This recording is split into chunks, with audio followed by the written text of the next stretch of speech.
A millionaire speaks German to humiliate the cleaner, but her response shocks everyone. For years he treated her as invisible, using another language to turn her into a joke in front of others. But in front of the investors, she finally responded. Fluent, confident, and without raising her voice. The man who once silenced others could now only listen as his world crumbled around him. If you're enjoying this story, don't forget to subscribe to our channel and let us know what city you're watching from. Now, on with the story. The light May rain slicked the streets of New York City as Marina stepped off the bus on Park Avenue. It was 5:30 in the morning, and the city was still waking up slowly, as if resisting the inevitable. She adjusted the backpack on her shoulders and walked quickly along the still deserted sidewalks, her footsteps echoing against the wet concrete. The cold wind cut across her face, but Marina was used to it. She had learned early on that complaining about the cold, the rain, or the pain changed nothing. It was better to just keep moving forward, silent, as she always had. At 32, Marina carried a lifetime of silences, not empty silences, but heavy ones, filled with unspoken words, swallowed screams, and held back tears. She grew up observing the world from a distance, learning to read people like someone deciphering a secret code. She knew when someone was lying, when they were faking kindness, when they were hiding anger. She didn't need words to understand intentions. This skill was built in her childhood, when she followed her mother to the United States in search of a better life that never came. She was only 9 when she left Colombia. Her mother, Celia, believed the promises of a man who claimed to love her, who guaranteed a brilliant future in Boston.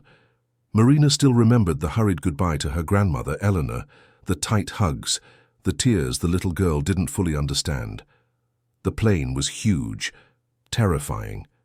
Her mother held her hand tightly, but Marina felt like she was the one who needed to be strong. Boston was a nightmare that lasted 4 years. The man who had promised so much disappeared within the first few weeks, leaving Celia alone with a young daughter, with no money, no papers, no anything. They lived in basements, shared rooms with strangers, and survived on odd jobs and the charity of others. Marina didn't attend regular schools. She learned English through pain, humiliation, on the streets. Each new word was another layer of protection against the insults that came from all sides. The neighborhood kids made fun of her. The adults treated her as if she were invisible. Marina absorbed it all, silent, recording every insult in her memory, turning every wound into a lesson. When Celia finally managed to save enough money to get them out, Marina was 13 and spoke English with the fluency of someone who had to learn it to survive. But it wasn't an English learned from books or schools. It was an English marked by emotional scars, by necessity, by resistance. Back in a more stable environment, she locked that language inside herself like someone storing a weapon they hope never to use. Her mother passed away 5 years later, defeated by an illness that consumed her slowly. Marina was 18 and had no support system. It was her grandmother, Eleanor, who took her in, who rebuilt her piece by piece, who taught her that being silent wasn't a weakness, but a strategy. Grandma Eleanor was a frail woman, with completely white hair and eyes that still shone with absolute clarity. At 83, she had trouble walking, but her mind remained sharp as a razor. She was the reason Marina came home every day. It was for her that Marina worked, fought, and endured. Marina pushed through the revolving door of the office building and nodded to the doorman, who returned a discreet nod. She went up the back way, as she always did, avoiding the main elevators. She worked at Vance Enterprises, a business consulting firm that occupied 3 entire floors of a glass-walled skyscraper on Park Avenue. Her job was simple: cleaning. She arrived before everyone else, cleaned the offices, emptied trash cans, organized forgotten documents, and polished expensive furniture. She left just as the workday began, as invisible as a shadow.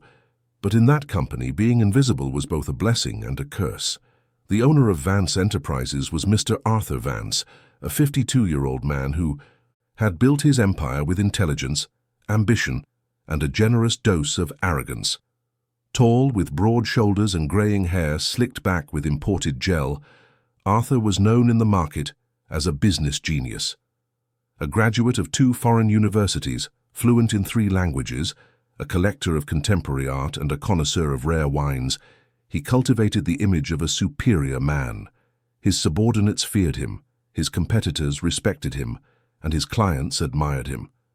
But behind the polished facade, Arthur hid a cruel pleasure, humiliating those he considered inferior. Marina knew this side of him well. In the 2 years she had worked there, she had learned to identify the signs. When Arthur arrived irritated, someone would pay the price. When he was bored, he sought entertainment at the expense of his employees. And when he wanted to assert himself, he used words that most people didn't understand. His preferred language for this was English. Arthur loved to drop English phrases into conversations, especially when he wanted to belittle someone without them realizing it directly. To him, English was a sacred code, a barrier that separated him from the common folk. Marina cleaned his office every morning. The office was enormous, with a dark mahogany desk, shelves filled with books that looked like they had never been opened, abstract paintings that cost a fortune, and a panoramic view of the avenue. As she wiped down the furniture, Marina would overhear Arthur's phone conversations. He always spoke loudly, as if he wanted everyone to hear how important he was. And frequently, he would switch to English when making malicious comments about employees, clients, or even family members. In the first few months, Marina just listened. She didn't react. She kept her face neutral, her eyes down, her hands busy. But inside, every word was registered. She understood everything, every disguised insult, every cruel joke, every disparaging remark. And the more she listened, the more she noticed the pattern. Arthur used English as a shield for his cruelty, believing that no one around him was capable of understanding. The other employees at the company lived in a constant state of tension.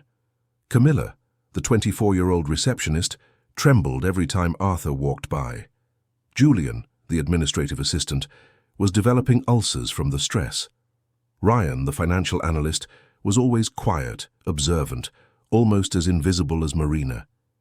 The atmosphere was regulated by glances and silences. Laughter was short, steps were measured, words were calculated. Whoever made a mistake became a target.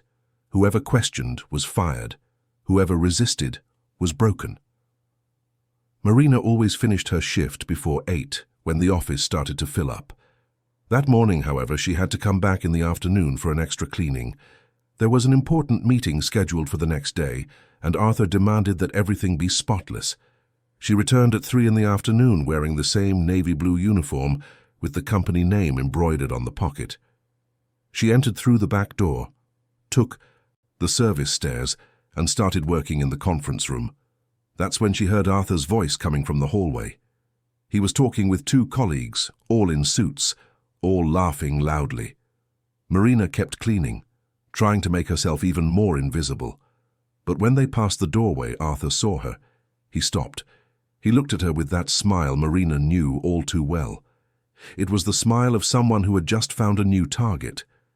He said something in English first, something about the importance of keeping the environment clean. Then he switched to a more casual, "Tiatun." He commented to his colleagues that it was interesting how some people were born to serve, while others were born to lead. He laughed. The others laughed too, not fully understanding, but laughing because it was expected. Marina kept her eyes fixed on the cleaning cloth, her hands steady, her face impassive, but inside something was beginning to stir. Arthur continued. He said he admired her dedication, but that certain people could never go beyond certain limits, no matter how hard they tried. He said it was a matter of capability, of intelligence, of destiny. He used harsh words, disguised in a tone that sounded almost philosophical. The colleagues listened, smiled awkwardly, and soon moved on. Arthur stayed for a few more seconds, looking at Marina as if expecting some reaction. She gave him none. He left, satisfied with his little display of power. When Marina was finally alone, her hands were shaking, not from fear but from contained rage. She took a deep breath, put away her cleaning supplies, and left through the back door. On the way home, the rain started falling again, but this time she barely noticed. Her mind was far away, replaying every word, every tone, every insult. She got home at 6 in the evening. The apartment was small but cozy. It was in an old building in Jackson Heights, Queens, with thin walls and creaky stairs. Marina opened the door and found Grandma Eleanor sitting in the living room armchair, watching her favorite soap opera. Her grandmother turned and smiled, the kind of smile that always calmed any storm. "Marina? You're home early today, sweetie." Marina dropped her backpack and sat down next to her grandmother, taking her wrinkled hand affectionately. "Finished up early, Grandma. How was your day?" Grandma Eleanor squeezed, her granddaughter's hand, studying her face intently. The old woman's eyes were piercing, able to see beyond the masks Marina wore so well. "My day was fine, but yours wasn't by the looks of it." Marina forced a smile. "It was a normal day, Grandma. Nothing special." Grandma Eleanor shook her head, still holding her hand. "Marina, my child, you can fool the whole world, but you can't fool me. I know that look. It's the same look your mother had when she came home from that awful place she used to work. It's the look of someone who swallows insults every day." Marina sighed, feeling the weight of the day crash down on her shoulders. "It's my boss, Grandma. He likes to humiliate people, and he does it thinking no one notices." Grandma Eleanor tilted her head, curious. "What do you mean?" Marina hesitated. She had never told her grandmother about Arthur's English, about the disguised insults, about how much it hurt her. But that afternoon, with the rain tapping against the window and exhaustion weighing on her bones, the words started to come out. "He speaks in English, Grandma. When he wants to offend someone, when he wants to put them down, he switches languages. He thinks no one understands. Today he said right in front of me that I was born to serve, that people like me will never get beyond certain limits." Grandma Eleanor was silent for a moment, processing the information. Then her eyes narrowed, that sharp clarity shining even brighter. "And you understood everything he said?" "I understood every word, Grandma." "And what did you do?" "Nothing. I stayed quiet like always." Grandma Eleanor let go of her granddaughter's hand and adjusted herself in the armchair, her face showing a mix of understanding and concern. "Marina, sometimes silence is wisdom, but always being silent is erasing yourself. You learned that language through pain, I know. Your mother used to tell me on the phone how hard it was for you two over there. But what was once your wound can be your strength. I'm not telling you to fight back with anger. But I'm also not telling you to let yourself be stepped on forever." Marina felt a lump in her throat. Her grandmother's words echoed inside her, stirring something that had been dormant for a long time. "I don't know if I can, Grandma. I'm scared. I need this job. If I react, I could lose everything." Grandma Eleanor reached out again, touching her granddaughter's face tenderly. "My child, you've already lost so much in life. You lost your childhood. You lost your mother. You lost your peace. But you never lost your dignity. And dignity is non-negotiable. I'm not telling you to make a scene. But hold on to that strength, Marina. Save it for the right moment, because that moment will come." The two sat in silence, listening to the sound of the soap opera in the background and the rain outside. Marina felt something shifting inside her, something she couldn't name yet, but that was beginning to take shape. It was as if, after years of living in the shadows, a small light was starting to shine. That night, Marina barely slept. She replayed every encounter with Arthur in her mind, every insult, every humiliation.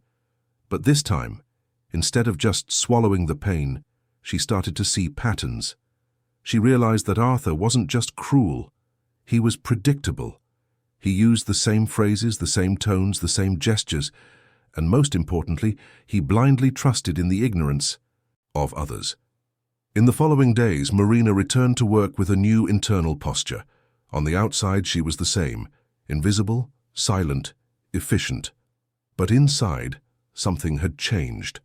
She started paying closer attention, not just to Arthur's words, but to everything around her.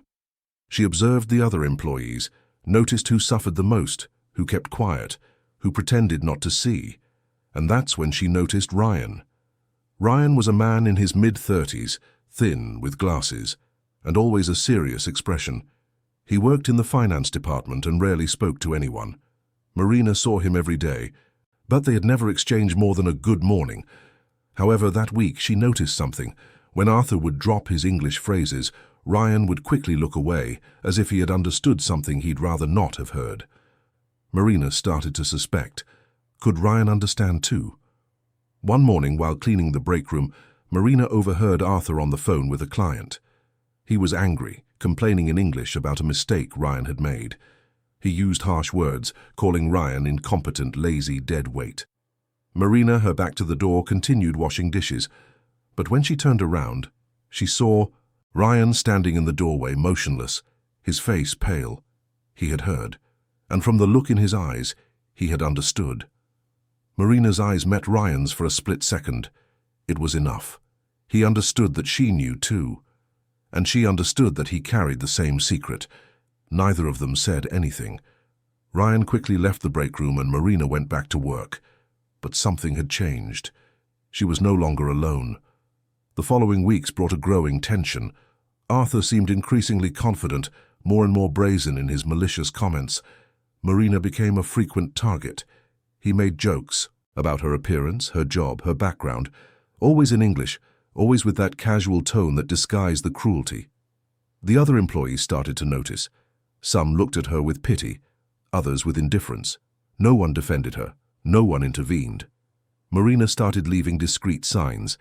Once she corrected a glaring translation error on a document Arthur had left on his desk. Another time, she left a note in English on a scratch pad with a precise observation about a financial term. But no one seemed to notice, or they preferred to pretend they didn't. Ryan, for his part, became a silent presence by Marina's side. They didn't talk, didn't exchange words, but there was a mutual understanding. When Arthur attacked, Ryan would lower his eyes but stay nearby, like a silent witness. It was discreet support, but it was support. One afternoon, Marina was cleaning the conference room when she heard Arthur announce important news to the staff. The company would be hosting international investors next week. It was a huge opportunity, a contract that could multiply the company's profits. Arthur was euphoric, vain, already imagining how he would impress the visitors. He called the entire team for a preparatory meeting and demanded that everything, absolutely everything, be perfect.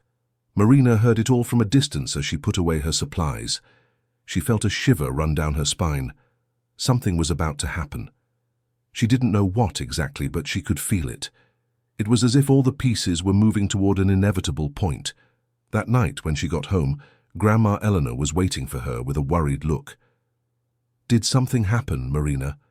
Marina sat down next to her grandmother, taking a deep breath. "There's a big meeting at work, Grandma, with investors from out of town, and I feel like something's going to change." Grandma Eleanor took her granddaughter's hand, squeezing it tightly. "Then get ready, my child, because when change comes, you have to be ready to decide who you want to be." Marina nodded, feeling the weight of those words. In the days that followed, as the company prepared for the investors' visit, she prepared too. She didn't know for what exactly, but she felt that her silence was coming to an end. The days leading up to the international investors' visit turned Vance Enterprises into a silent battlefield. Arthur Vance was obsessed with perfection. Every detail had to be impeccable. Every employee had to be up to par. Every space had to reflect the greatness he so carefully cultivated. Meetings multiplied, emails became increasingly demanding, and the pressure on everyone grew with each passing hour. Marina felt the change in the air. She arrived even earlier, cleaned with even more care, making sure that nothing, absolutely nothing, could be used as an excuse for criticism. But the more she tried to be invisible, the more Arthur seemed to notice her. It was as if he had found in her the perfect target to unload his anxiety and assert his power. On a Wednesday morning, Marina was cleaning the main hallway when Arthur passed by, accompanied by his 3 top executives. They all wore dark suits, carried leather briefcases, and spoke in serious tones about presentation strategies. When they got close to Marina, Arthur slowed his pace. She felt his gaze on her before she even saw him. She kept mopping the floor, pretending not to notice. Arthur stopped. He said something about the importance of cleanliness, as he always did. Then he switched to English, He commented to the executives, in a joking tone, that it was funny how some people were invisible until the moment someone decided to look at them. He laughed, that short, sharp laugh. He said Marina was efficient at what she did, but that efficiency in simple tasks didn't require great intelligence, just discipline. Like training a pet, he added.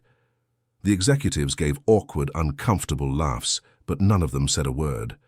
Marina gripped the mop handle so tightly her knuckles turned white, but she kept her face neutral, her eyes down. She took a deep breath, mentally counting to 10. Arthur stood there, for a few more seconds, waiting for a reaction, some sign that his words had hit their mark. He got nothing. Disappointed or satisfied, she couldn't tell. He moved on with his entourage. When the hallway was finally empty, Marina leaned against the wall, shaking. Not from fear, but from a rage so deep it felt like it was burning her from the inside out. She closed her eyes, trying to calm herself. That's when she heard footsteps approaching. She opened her eyes and saw Ryan standing a few feet away. He was looking at her with an expression Marina had never seen before. It wasn't pity, it was solidarity. Ryan approached slowly, as if afraid of startling her. He stopped beside her, looking down the same empty hallway. "He has no right to talk like that," Ryan said softly, almost in a whisper. Marina turned to him, surprised. It was the first time Ryan had spoken to her beyond basic greetings. You understood what he said?" Marina asked, her voice also low. Ryan nodded, still looking down the hall. "I understood every word. I lived in London for 3 years, worked there, studied there. I came back to the States 5 years ago. Ever since I started at this company, I've heard him do this. Not just to you, to everyone. He thinks he's safe, that no one gets it. But I get it." Marina felt something shift inside her. She wasn't alone. There was someone else who understood, who saw, who knew. "Why have you never said anything?" she asked. Ryan finally looked her in the eyes, and Marina saw exhaustion there. A deep exhaustion from someone who had been carrying a burden for a long time. "Because I'm scared. I have a family, I have bills to pay. If I confront Arthur, he'll fire me on the spot. And I can't afford to be unemployed, so I swallow it. Every day I just swallow it." Marina nodded, understanding perfectly. It was exactly what she did. Swallow. Stay silent. Survive.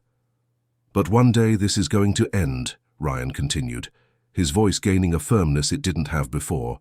"One day, someone is going to put that man in his place, and when that day comes, I want to be there to see it." The two stood in silence for a moment, sharing that invisible weight.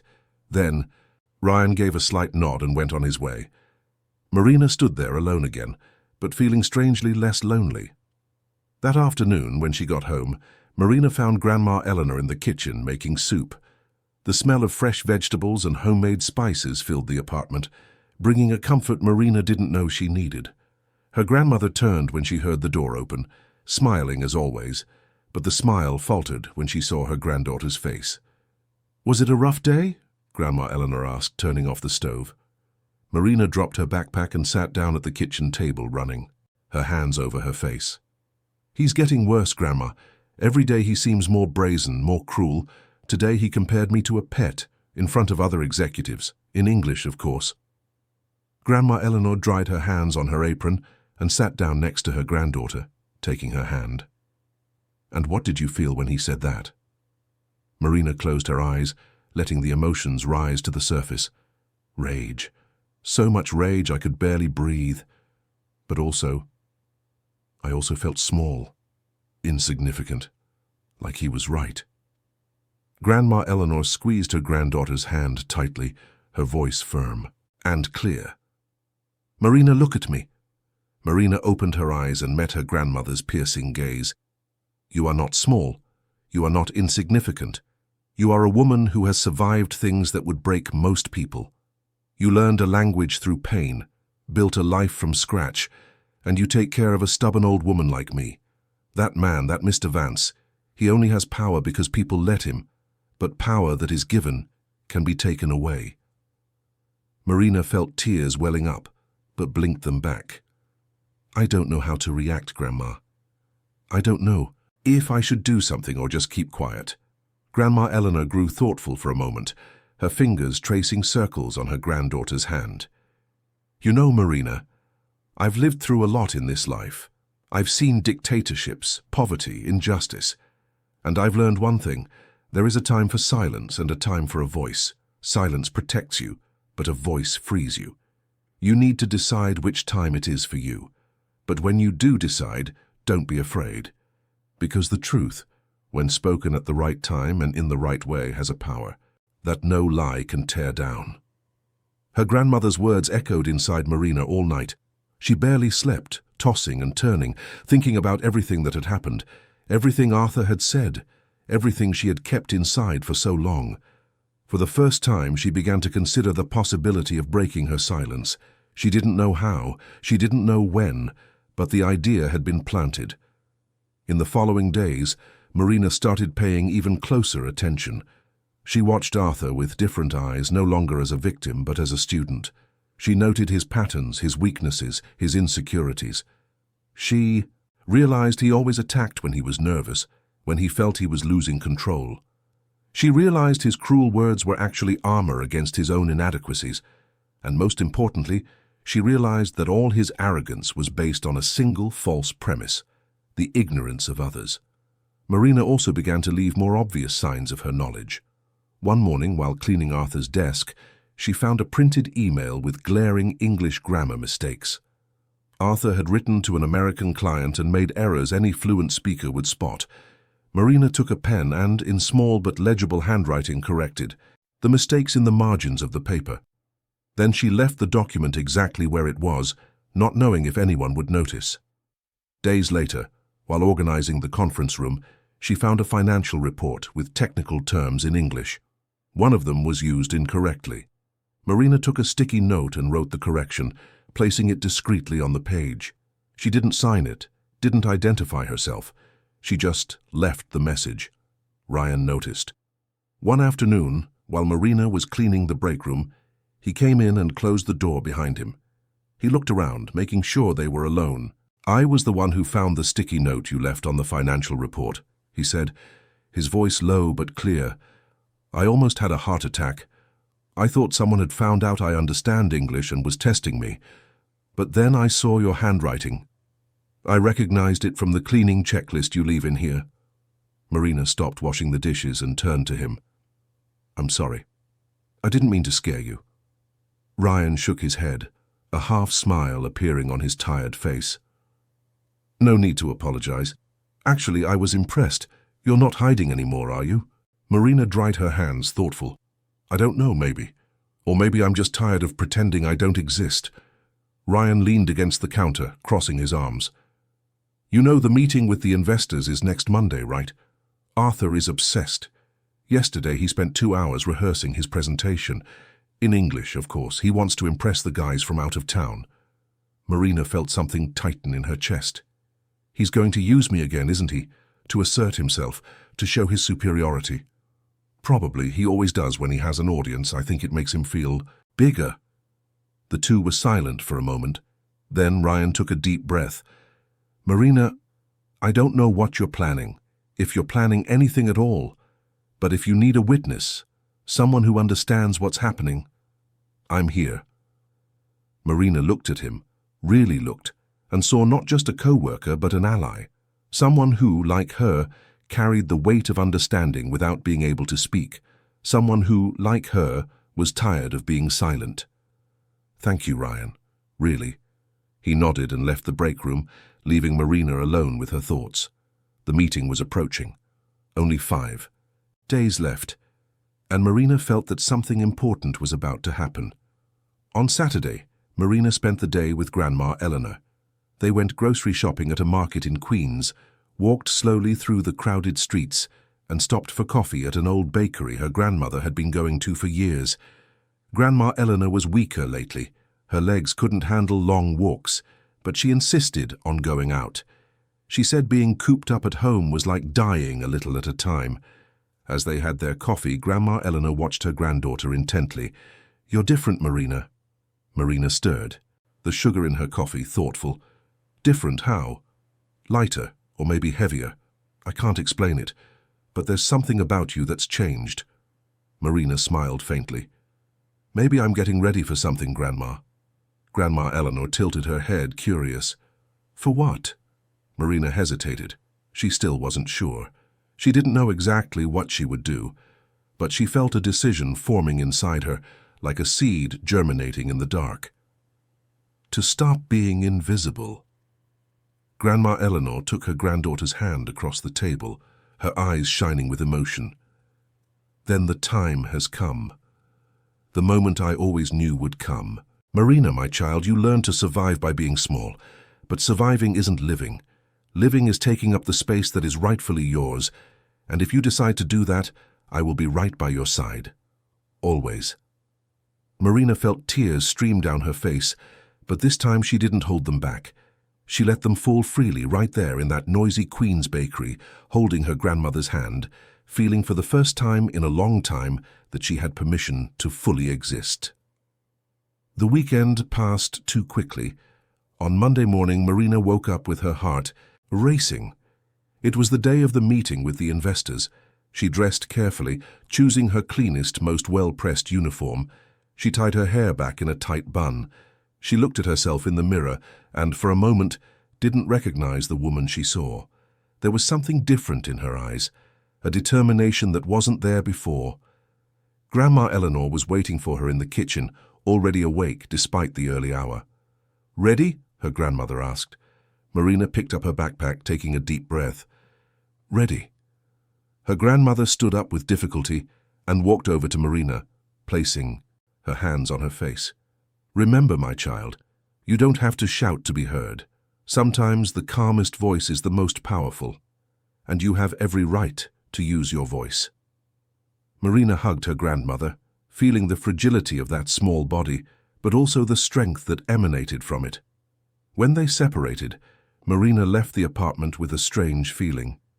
It was as if she were going into battle, but a silent battle, fought with words and dignity. She arrived at the company earlier than ever.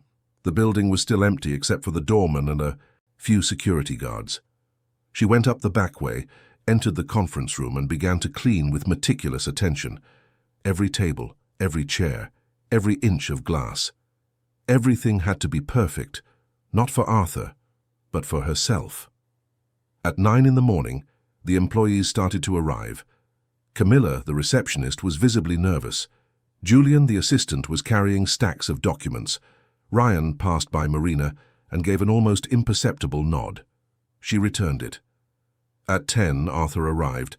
He was impeccable. Italian suit, silk tie, perfectly styled hair.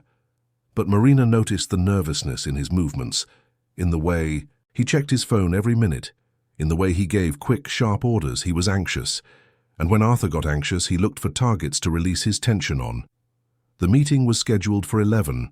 The investors were 3 executives from an American firm in Chicago, interested in expanding their operations. Arthur saw this as the opportunity of a lifetime, the contract that would definitively place him among the major players in the market. Marina finished her cleaning and prepared to leave, as she always did, but Arthur called her over. "Marina, you'll stay. I need you to be available in case we need coffee, water, anything. Stand over there in the corner of the room, quiet and discreet." Marina nodded, her heart pounding. Arthur wanted her to stay. He wanted an audience for his performance. He wanted witnesses to his greatness. And without knowing it, he was creating the perfect conditions for Marina's silence to finally be broken. At 11 o'clock sharp, the investors arrived. 3 middle-aged men in understated suits with professional expressions. Arthur greeted them with wide smiles, firm handshakes, and flawless English phrases. He led them to the conference room, offered them coffee, and began the presentation. Marina stood in the corner as instructed, holding a tray with glasses of water. She watched everything, registering every word, every gesture. Arthur was in his element, speaking with confidence, alternating between languages with ease. The presentation was going well. The investors seemed impressed. And then, inevitably, Arthur decided to assert himself. He turned to the investors and, in English, commented on the importance of having a well-trained team at all levels. He looked directly at Marina as he spoke. He said that even the simplest roles, like cleaning, were executed with excellence at his company. He laughed. He said that Marina was a perfect example of how people with limited capabilities could still contribute when well directed. The silence that followed was thick. The investors looked at Marina, then at Arthur, clearly uncomfortable. Marina felt the blood pulsing in her temples. Her hands tightened on the tray. This was the moment. The moment Grandma Eleanor had foreseen. The moment Ryan was waiting for. The moment she herself had been building toward, consciously or not, for weeks. Marina took a deep breath, and then, for the first time in 2 years, she chose not to be invisible. Marina placed the tray on a side table with care, each movement calculated, each gesture deliberate. The silence in the room was almost palpable, heavy as lead. Arthur still had that smirk on his face, satisfied with his little display of superiority. The investors glanced between her and their host, clearly uncomfortable but unsure how to react. Ryan, sitting at the back of the room with other employees, was pale, his eyes fixed on Marina as if watching an accident about to happen. Marina turned slowly to face Arthur. Her eyes met his, and for the first time in 2 years, she didn't look away. She didn't lower her head. She didn't pretend not to exist. On the contrary, she allowed herself to exist fully, occupying all the space that was rightfully hers. When Marina spoke, her voice was calm, clear, and firm, and in perfect English. "With all due respect, Mr. Vance, but I think the investors deserve to hear the whole truth about this company." The effect was immediate and devastating. Arthur froze, his smirk vanishing like ice in the sun. The color drained from his face, replaced by a ghostly pallor. His mouth opened slightly, but no sound came out. The investors turned to Marina with expressions of complete surprise. Ryan, in the back, had a hand over his mouth, caught between shock and a strange satisfaction. Marina continued, now addressing the investors, her diction flawless, her accent almost imperceptible. "My name is Marina Wallace. I've worked here for 2 years as part of the cleaning staff, and for this entire time I have heard every word Mr. Vance says in English, believing that no one around him can understand." One of the investors, a grey-haired man named Robert, leaned forward, his eyes showing genuine interest. "You speak English fluently?" he asked, also in English. "Yes, sir. I learned it when I lived in the United States during my childhood. I spent 4 years in Boston from the age of 9 to 13. It wasn't a choice. It was a necessity. My mother and I faced very difficult times there, and the language I learned didn't come from schools or books, but from survival. Every word was absorbed as protection against the hostility we faced daily." Marina paused, letting her words sink in. Arthur was still paralyzed, as if he couldn't process what was happening. His armor of arrogance had shattered in seconds, revealing a completely lost man underneath. "During these 2 years," Marina continued, her voice maintaining that unsettling calm, "I have heard Mr. Vance use this language in various ways, sometimes to discuss business, which is perfectly understandable, but frequently to humiliate employees, make disparaging comments about clients, and insult people he believes are incapable of understanding him. Today, just a few minutes ago, he referred to me as someone with limited capabilities, who can only contribute when well directed. It's not the first time. It's just the latest in a long series of offenses I have been silently recording." Robert exchanged glances with the other 2 investors, his expression shifting from surprise to something close to outrage. He turned to Arthur, who finally seemed to find his voice. She's taking everything out of context," Arthur stammered. His confidence evaporated. "I never meant. They were just casual remarks." Marina cut him off, still in English, her voice slicing through the air like a sharp blade. "They were not casual, Mr. Vance. They were deliberate, calculated, and cruel. And they were only possible because you built a false sense of security based on the presumption of others' ignorance." Another investor, a younger man named David, stood up from his chair, clearly disturbed. "Mr. Vance, this is extremely concerning. We are considering a substantial investment in this company, and the character of its leadership is fundamental to our decision." Arthur tried to compose himself, running a hand through his hair in an attempt to regain his composure. "Gentlemen," Please, this is a misunderstanding. Ms. Wallace is clearly exaggerating. I am not, Marina cut in, her voice still calm but unyielding. And I'm not alone. There are other people in this company who understand what you say, people who have kept silent out of fear, but who can confirm every word I've said. All eyes turned to Ryan, who was visibly shaking. Marina looked at him, and in that gaze was a silent plea, an opportunity to join her, to finally break his own silence. Ryan closed his eyes for a moment, took a deep breath, and when he opened them, he had made his decision. He stood up slowly, his legs slightly unsteady. It's true, Ryan said, his voice hoarse but determined, also in English. I understand everything too. I lived in London for 3 years, and I can confirm that Mr. Vance frequently uses English to make inappropriate comments about employees, clients, and partners. He always believed he was protected by the language barrier. Arthur turned to Ryan, his face contorted with a mix of rage and desperation. Ryan, you're making a serious mistake. You're jeopardizing your position in this company. No, sir, Ryan replied, his voice gaining firmness. The mistake was made a long time ago, and it wasn't mine. Robert stood up, his expression now clearly angry. Mr. Vance, this is absolutely unacceptable. We at Harrison & Associates have very strict standards regarding corporate culture and leadership ethics. What we are hearing here raises serious questions about your ability to lead this organization in a professional and respectful manner. Arthur tried to protest, but Robert held up a hand, silencing him. Furthermore, Robert continued, now addressing Marina, I would like to say, Ms. Wallace, that your courage in speaking up is admirable, and your fluency in English is remarkable. Where exactly did you learn to speak with such precision? Marina felt tears threatening to form but blinked them back. This was not the time to cry. It was the time to stand firm. As I said, sir, I learned in Boston, but I learned the hard way. My mother and I faced discrimination, poverty, and isolation. The language wasn't a gift, it was armor. Every word I learned was earned through painful experiences. When I came back, I decided I would never use this language again unless it was absolutely necessary.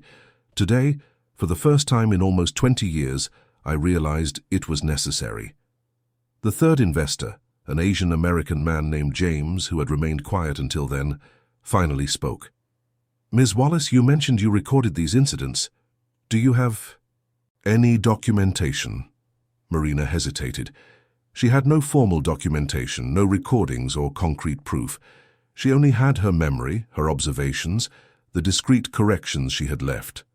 But before she could answer, Camilla, the receptionist, stood up timidly from where she was sitting in the corner of the room. I have something, Camilla said, her voice trembling. If I may. Everyone turned to her. Camilla was pale, her hands shaking visibly, but there was determination in her eyes. A few weeks ago, I found some notes that Marina left, grammar corrections in English on Mr. Vance's documents. I thought. It was strange at the time, but I kept them. I didn't know what to do with them, but I kept them because I thought they might be important one day.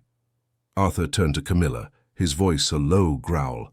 Camilla, you're fired. Robert slammed his hand on the table, the sound echoing through the room. You have no authority to fire anyone at this moment, Mr. Vance. This meeting is suspended. We will need time to completely re-evaluate our proposed partnership with your company, and we will need to speak with your employees, including Ms. Wallace, Mr. Davis, and Ms. Rodriguez, without your presence. Arthur opened his mouth to protest, but the look on Robert's face made him stop. There was an authority there that even Arthur recognized. A real authority, not built on humiliation, but on respect and integrity. I think it's best if you leave, said David, the younger investor. Wait in your office. We will contact you when we are ready. For a moment it looked as if Arthur might implode. His face turned red, his hands clenched into fists, his entire body vibrated with contained rage. But he knew he had lost. The narrative was no longer his.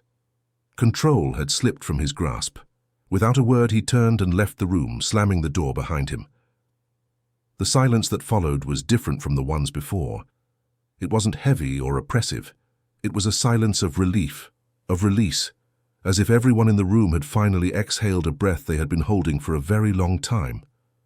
Robert turned to Marina, his expression now soft, almost paternal. "Ms. Wallace, please, have a seat. I'd like to talk with you if you don't mind." Marina nodded and sat in the chair that, just minutes before, had been occupied by Arthur. It felt strange to occupy that space, to see the room from that perspective. Ryan and Camilla were also invited to sit. For the next hour, Marina told them everything. She told them about her childhood in Boston, about the 2 years working at the company listening to veiled insults, about the conscious decision to remain invisible out of necessity. Ryan shared his own experiences, the things he had heard, the constant fear of losing his job if he reacted. Camilla, crying softly, spoke about the environment of terror Arthur created, about how everyone lived on eggshells, afraid of becoming the next target.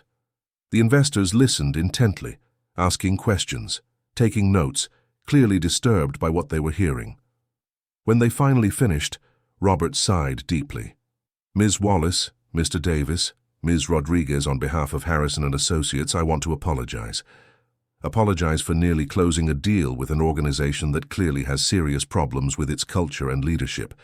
And I want to thank you for having the courage to speak up. I know it wasn't easy." Marina finally felt the tears fall. But they weren't tears of sadness. They were tears of relief, of liberation, of a burden finally set down after years of being carried. "What's going to happen now?" Ryan asked, his voice hesitant. David answered, his expression serious, but not unkind. "We will inform the board of directors of Vance Enterprises about what happened here today. We will strongly recommend a full internal investigation and changes in leadership. As for our investment, it is suspended until concrete measures are taken." "And what about us?" Camilla asked, still trembling. "Are we going to be fired?"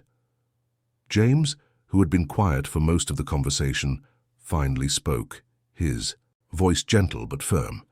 "That would be up to the board, but we will make it clear that any retaliation against the 3 of you would result in the definitive cancellation of any possibility of a partnership. Furthermore, we have contacts at several companies in the area. If you decide you no longer want to work here, we can facilitate introductions." Robert looked specifically at Marina. "Ms. Wallace, your fluency in English is impressive, and your resilience is even more remarkable. Honestly, you are wasted in a cleaning position. Not that there's any shame in it, but you clearly have the potential for so much more." Marina wiped her tears, trying to process everything that was happening. "I never had formal educational opportunities, Mr. Hayes. I don't have college degrees, no certificates. I only have life experience." Robert smiled, a genuine and warm smile. "Sometimes, Ms. Wallace, life experience is worth more than any degree, and fluent English, especially with your history, is an extremely valuable skill. If this company doesn't recognize that, others will." The investors stood up, shaking hands respectfully with Marina, Ryan, and Camilla. Before leaving, Robert turned one last time. "One last thing, Ms. Wallace. What you did today required extraordinary courage. Don't let anyone diminish that. You didn't just stand up for yourself, you stood up for everyone who didn't have a voice. That is true leadership." When the investors left, Marina, Ryan, and Camilla were alone in the conference room. For a long moment, none of them said anything. Then Camilla began to cry, no longer softly, but in deep sobs. Ryan placed a comforting hand on her shoulder. Marina stood up and walked to the window, looking down at Park Avenue below. The city continued its frantic pace, indifferent to the drama that had unfolded in that room. But for Marina, the world had changed. She had changed. Her cell phone buzzed.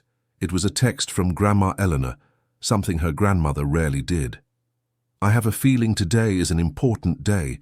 I'll be waiting for you with your favorite dish. I love you, my warrior."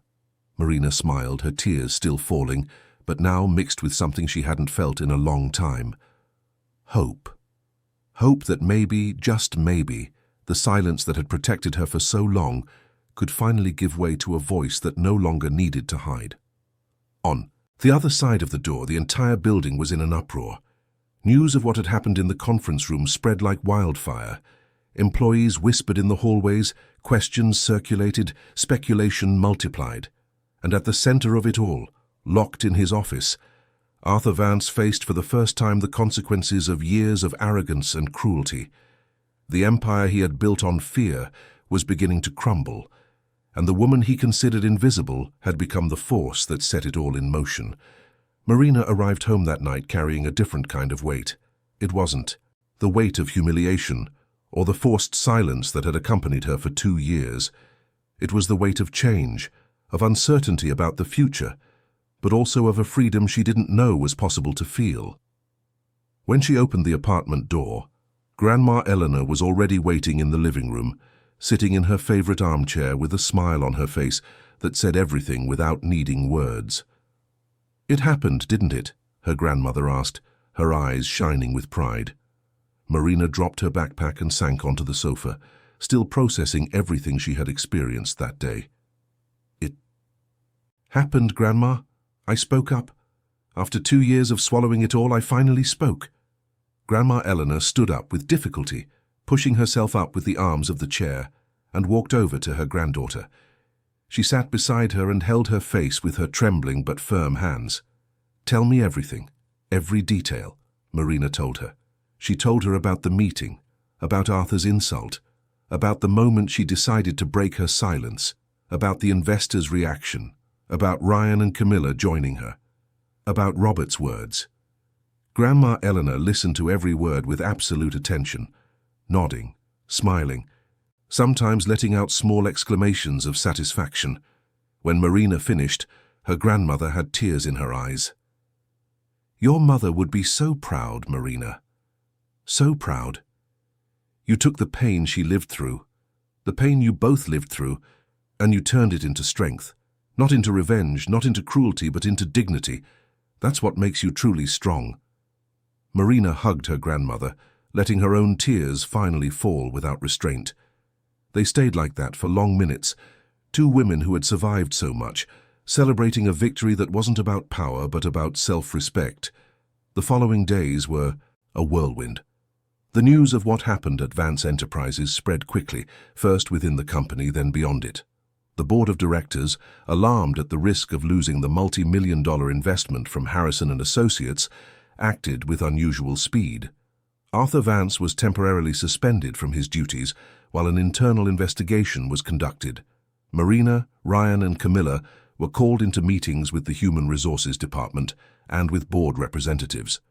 They were listened to attentively, their accounts officially recorded, their experiences validated. Other employees, encouraged by the courage of the 3, began to come forward as well, sharing their own stories of humiliation and fear. What emerged was a devastating portrait of a toxic corporate culture built on authoritarianism and intimidation. The board, facing not only the potential loss of the investment, but also possible lawsuits and reputational damage, took drastic measures. A week after the incident, Marina received a call from the HR department. She was invited to a meeting with the new interim management. When she entered the room, she was greeted by 3 executives she vaguely recognized by sight, but had never interacted with. "Ms. Wallace," said a woman in her 40s with short hair, and a serious but kind expression, "my name is Beatrice Miller. I've temporarily taken over as executive director, while the board restructures the leadership. I'd like to start by offering our sincerest apologies for what you've experienced here." Marina sat down, still processing the surreal situation of being in that room, being treated with respect by people who previously hadn't even noticed her existence. "We appreciate your courage in reporting an unacceptable situation," Beatrice continued, "and we want to propose something. The company is undergoing profound changes. We are reviewing all of our processes, our culture, our way of operating, and we need people who truly understand what it means to rebuild based on respect and dignity." Marina listened intently as Beatrice explained the proposal. The company wanted to offer Marina a transitional opportunity. First, an intensive course in administration and people management, fully funded by the company. Then a position in the Human Resources Department, where her unique experience could help create a healthier work environment. "I know your fluency in English is also a valuable asset," added another executive. And your history of resilience demonstrates exactly the kind of character we want to cultivate here. Marina felt conflicting emotions. Part of her wanted to accept immediately, to see this as justice finally being served. But another part, the part that had learned to be cautious through years of disappointment, hesitated. "Can I think about it?" she asked, her voice calm but firm. "Of course," Beatrice replied with an understanding smile. "Take all the time you need. And, Marina, regardless of your decision, I want you to know that you've changed this company for the better. You exposed wounds that had been ignored for a long time. That alone is an invaluable contribution." Marina left the meeting with her head spinning. She walked through the streets of New York with no particular destination, just thinking, processing, trying to understand what she really wanted. She stopped in a park, sat on a bench, and called Grandma Eleanor. "Grandma, they offered me an opportunity, a chance to grow, to study, to have a real career." "And how do you feel about that?" her grandmother asked. Marina was silent for a moment, listening to the sounds of the city around her. "I feel scared. Scared that it's an illusion. Scared that I'm not good enough. Scared that deep down I'm still just the girl who learned English to protect herself from insults." Grandma Eleanor sighed on the other end of the line. "Marina, my child, you have always been so much more than that girl. That girl grew up, survived, resisted, and finally found her voice. Now it's time to decide how you're going to use that voice, but remember, you don't have to accept anything that doesn't feel true to you, and you don't have to prove anything to anyone but yourself." Those words echoed in Marina's mind all afternoon. When she returned home, she found Grandma Eleanor preparing dinner, something she rarely had the energy to do. "I wanted to make something special," her grandmother said with a smile. "After all, it's not every day my granddaughter becomes a hero." Marina laughed, a sound that came more and more easily these last few days. "I'm not a hero, Grandma. I just did what needed to be done." "Exactly. And that's what defines true heroes, not those who seek glory, but those who do the right thing when it would be easier to stay quiet." During dinner, Marina made her decision. She would accept the company's proposal, not because she needed to prove anything to Arthur or anyone else, but because she wanted to. She wanted to see how far she could go when given real opportunities. She wanted to use her experience to help other people who were going through what she had gone through. She wanted to turn her pain into purpose. The next day, she communicated her decision to Beatrice. The reaction was one of genuine joy. The courses would begin in 2 weeks. Marina would have access to training in management, leadership, human resources, and organizational development. In the meantime, she would continue to work, but in an administrative support role, no longer in cleaning. Ryan also received a similar offer, tailored to his background in finance. Camilla was promoted to a position in the internal communications department, where her sensitivity and empathy could help rebuild employee trust. The following weeks brought visible changes to the company. Arthur Vance, after the investigation concluded, was formally dismissed. The board gave him the option to resign voluntarily or be fired for cause. He chose to resign, but not without trying to negotiate terms that would preserve his image. The board didn't budge. The truth about his behavior was acknowledged internally, and although it wasn't made public for legal reasons, everyone within the company knew.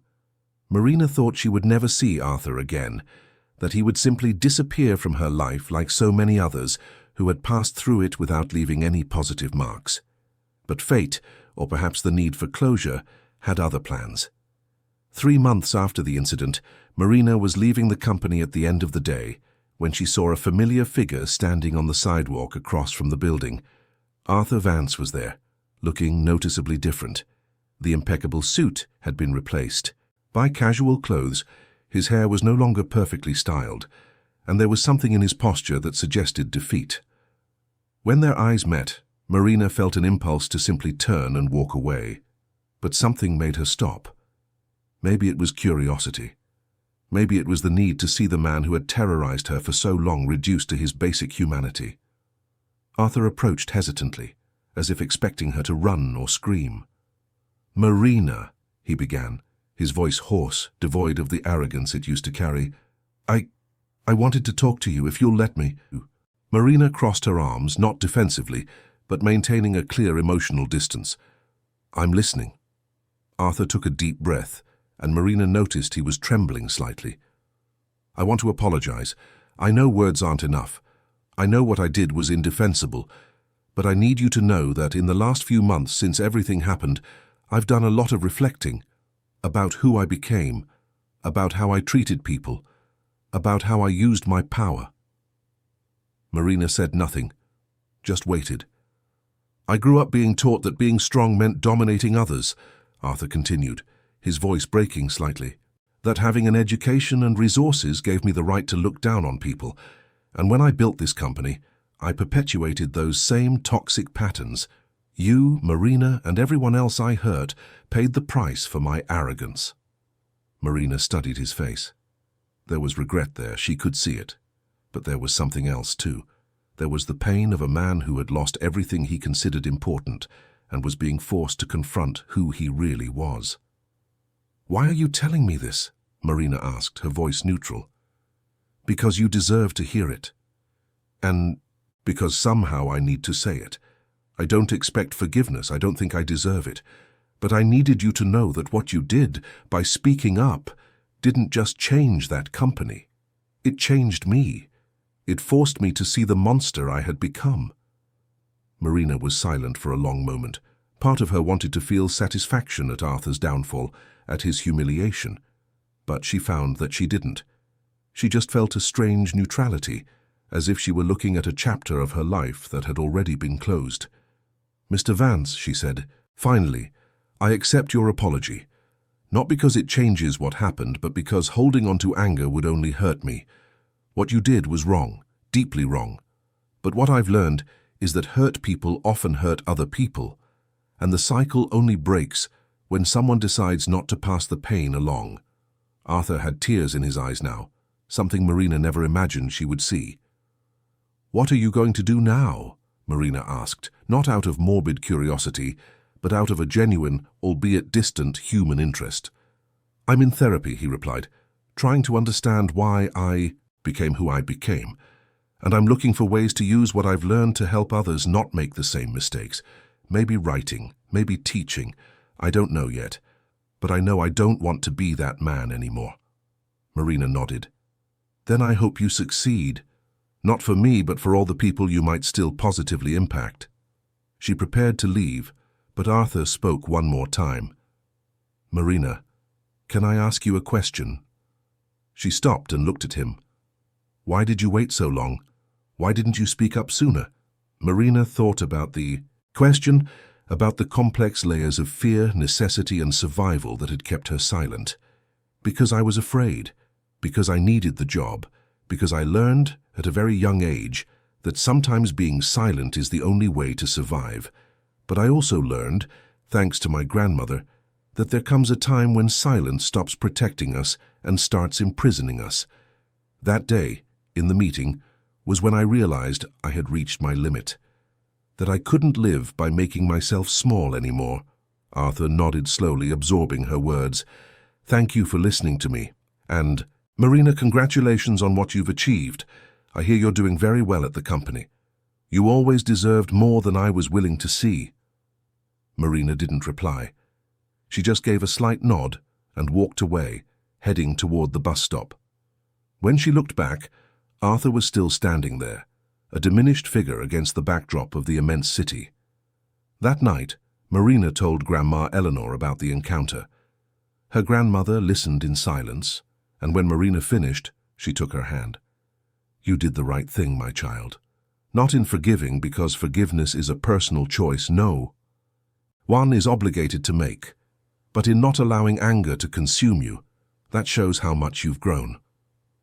The following months brought profound transformations to Marina's life. The courses she took opened her mind to possibilities she had never considered. She discovered she had a natural talent for people management, for creating healthy work environments, for mediating conflicts. Her life experience, which she once saw only as a source of pain, became her greatest professional asset. The company underwent a complete restructuring. The new leadership implemented strict policies against harassment and discrimination. They created anonymous reporting channels.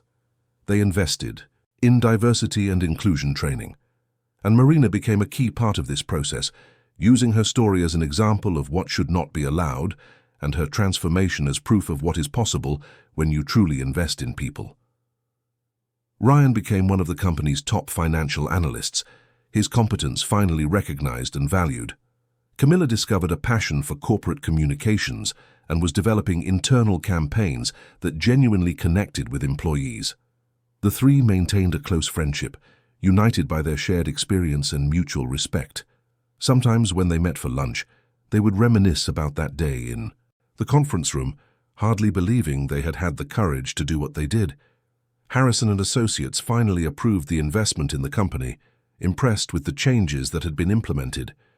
Robert stayed in touch with Marina, becoming an informal mentor, offering advice and perspectives that helped her navigate her new professional world. Grandma Eleanor watched it all with quiet pride. Her health was gradually declining, her steps slower, her body more fragile. But her mind remained sharp, and her love for Marina unshakable. One afternoon, as they were having tea together, her grandmother held Marina's hand with surprising strength. "You know, Marina, my greatest joy in this life wasn't anything I accomplished. It was watching you find your strength, watching you turn pain into power, not the power to dominate others, but the power to free yourself." Marina felt tears stream down her face. "None of this would have been possible without you, Grandma. You taught me that silence can be wisdom, but that there are times when we must use our voice." Grandma Eleanor smiled, that warm smile full of love. "And you learned the most important lesson, that our voice doesn't have to shout to be heard. Sometimes the quietest words are the most powerful." 2 years had passed since that transformative day in the conference room. Marina now held a leadership position in the Human Resources Department, responsible for career development and organizational culture programs. She wasn't making a fortune, but she earned enough to live comfortably, to care for Grandma Eleanor with ease, to have some security. But more than professional success, Marina had gained something priceless, the ability to occupy space without apologizing for her existence, the freedom to use her voice when necessary, the peace of knowing she no longer had to make herself small to fit into other people's spaces. On a clear Saturday morning, Marina took Grandma Eleanor for a stroll down Park Avenue. Her grandmother was in a wheelchair now, her body finally succumbing to the weight of the years, but her eyes still shone with that clarity that had always defined her. They stopped in front of the Vance Enterprises building, now renamed Miller and Associates, reflecting the new leadership. "You see that building, Grandma?" Marina said. 2 years ago I used to enter through the back, invisible, silent, afraid. Today I walk in through the front door. I greet people by name and they greet me back. Not because I'm better than I was before, but because I finally have permission to be who I've always been." Grandma Eleanor took her granddaughter's hand, squeezing it with the strength she had left. "You always had that permission, my child. You just needed to recognize it." As they headed home, Marina thought about everything that had changed, everything she had achieved. She thought about Arthur, who, she had heard, was now working as a consultant in business ethics, trying to use his negative experience to help other organizations avoid the same mistakes. She thought about all the employees who now worked in a healthier environment. She thought about her mother, who didn't live to see this moment, but whose sacrifice had made it all possible. And she thought about herself, the girl who learned English on the streets of Boston to protect herself, the teenager who returned carrying invisible scars, the young woman who chose silence as a survival strategy, and the woman who had finally learned that silence can be wisdom, but that there are times when you must use your voice. There was no revenge in her story, no cruelty, just the slow, painful transformation of someone who learned to speak when silence was no longer a shelter. And in that transformation, it wasn't just she who changed. An entire structure that operated in the shadows was brought into the light. People found the courage to speak up. Systems were questioned. Change happened. Marina didn't see herself as a hero. She just saw herself as someone who, at the right moment, made the right choice. And that, she discovered, was more than enough. End of story. Dear listeners, we hope Marina's story has deeply touched your hearts. If you were moved by the journey of this courageous woman, who turned years of silence into a moment of powerful truth, please leave a like on this video. Subscribe to the channel so you don't miss any of the intense stories we bring you every day. Stories that reveal the deepest, truest side of the human soul. And tell us in the comments, have you ever been in a situation where you had to choose between silence and using your voice? What part of Marina's story resonated with you the most? Your experience could inspire others who are going through the same thing. We're here every day bringing you narratives that stir our emotions, that make us reflect on courage, dignity, and transformation. We'll see you in the next episode, where another story of overcoming awaits.